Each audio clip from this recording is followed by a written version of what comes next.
Bismillahirrahmanirrahim. My name is Dr. Fawad Farooq. I am Associate Professor at National Institute of Cardiovascular Diseases, Karachi. Today I am going to discuss spectrum of ischemic heart disease. Sometimes it's very difficult to identify at what stage of disease is your patient, and that's why it's important, because now we have clear distinction between acute coronary syndrome and chronic coronary syndrome. So, on the basis of clinical assessment, we have to judge in our patient whether we are dealing a patient with acute stage of the disease or a chronic stage of the disease. Now, let us see first what is the disease process. If you look on to that, you can see that atherosclerotic plaque is there, which is progressively increasing and compromising the coronary lumen. At the stage when this plaque is stable in a way that endothelium is intact, that is called stable state. Unless and until this plaque ruptures, as you see in this figure, that plaques rupture and gives you different events. And in terms of when we are saying whether in coronary artery disease, it gives you unstable angina, MI either non-ST elevation or ST elevation. But prior to plaque rupture, it is stable IHD.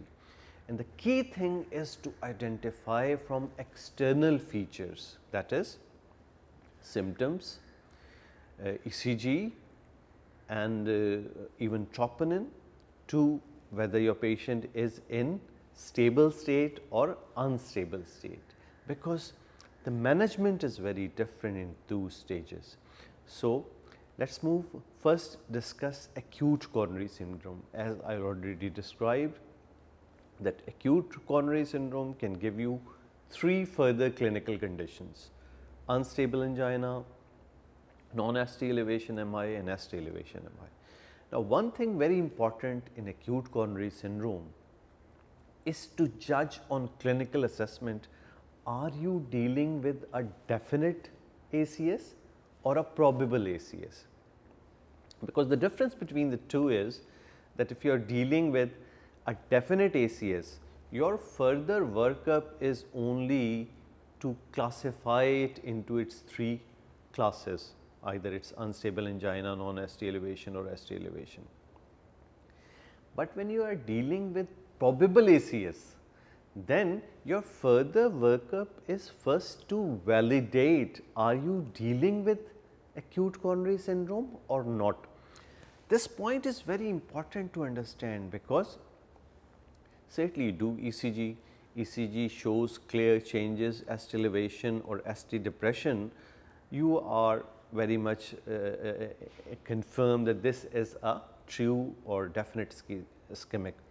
But once your ECG is borderline and your symptoms, you have not really decided on symptoms where you are definite or probable, then it does not mean that ECG normal or troponin negative means nothing.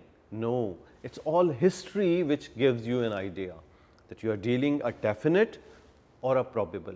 So, prior to doing ECG and troponins, it is very important to make a clear impression on the history, are you dealing a definite ACS or a probable ACS, because in definite ACS on history, a negative ECG and a negative troponin means unstable angina. But in a probable ACS, a negative ECG or a borderline ECG with negative troponin means unstable angina. So, this difference should be identified on your assessment. Now, let us move on to the micropathophysiology, what is happening in this ACS. As you see clearly here, there is a rupture plaque. In the previous figure, I showed you rupture plaque when the lumen is compromised to almost 70–80%. But remember, this plaque can rupture even 30% or 40% occlusion of the artery. and sometimes this plaque rupture may lead to complete occlusion as you are seeing in this figure, and this complete occlusion leads to ST elevation MI. Incomplete occlusion lead to either non-ST elevation MI or unstable angina. Until you haven't have the troponins, you label this condition as non-ST ACS. Sometime it so happen in some patients that this rupture plaque may resolve by itself and lead to just repair and remodeling of the vessel.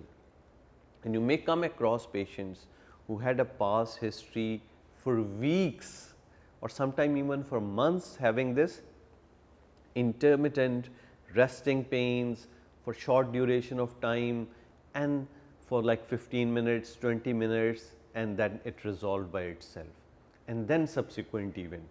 So, it may happen that you can have 2 or 3 episodes of typical definite ischemic type chest pain. This patient really recovers by itself because of natural lysis, repair and wall remodeling. And these are the most difficult patient to judge because their ECG will not show anything, their troponin will be negative, and the only assessment which will guide you will be the characteristics of the symptom. So, this is all about acute coronary syndrome or acute ischemic heart disease, a rupture plaque leading to these 3 conditions or assessment of a patient with symptoms suggestive of ACS, further workup to validate is it definite or probable. Now, we will moving to coronary or chronic coronary syndrome, which is stable angina. Now, stable angina, always remember, this is referred to as chest discomfort that occur predictably, reproducibly for a certain length of duration at certain level of exertion and is relieved with rest or nitroglycerin. This is the classical angina that you know that you got symptom after walking that much duration, and this symptoms relieved by taking rest. So, here what is happening that you have a flow limiting lesion, but its endothelium is intact. So, that is why you have a predictable course of the symptom.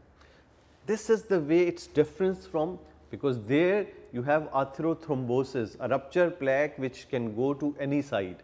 Here you do not have that, but certainly a rupture plaque on top of this stable IHD will lead you to the events. That is very important to identify on your clinical judgment. Are you dealing a stable IHD or an unstable IHD? In the pathophysiology, we all know behind stable angina is mismatch of demand and supply, and this figure is clearly showing the features which lead to increased demand or decreased supply. That is important that you have a fixed plaque there in your coronaries, and this mismatch of demand and supply will lead to symptoms. But here you have this liberty that your endothelium is intact. That is why you do not have that events of non-ST or ST, or you do not need immediate invasion or anticoagulant. So, that is all depend on the phase of the disease. And now you can see that this division is made recently by European Society of Cardiology about chronic coronary syndrome, and this is the patient with 6 common scenarios of outpatient. You can see patient with suspected CAD and stable angina, patient with new onset of heart failure or LV dysfunction and suspected CAD, and so on. So, that is the way acute coronary syndrome differentiates from chronic coronary syndrome, and it is very important when you see your patient to decide whether you are dealing acute stage or chronic stage. Thank you for your patience listening.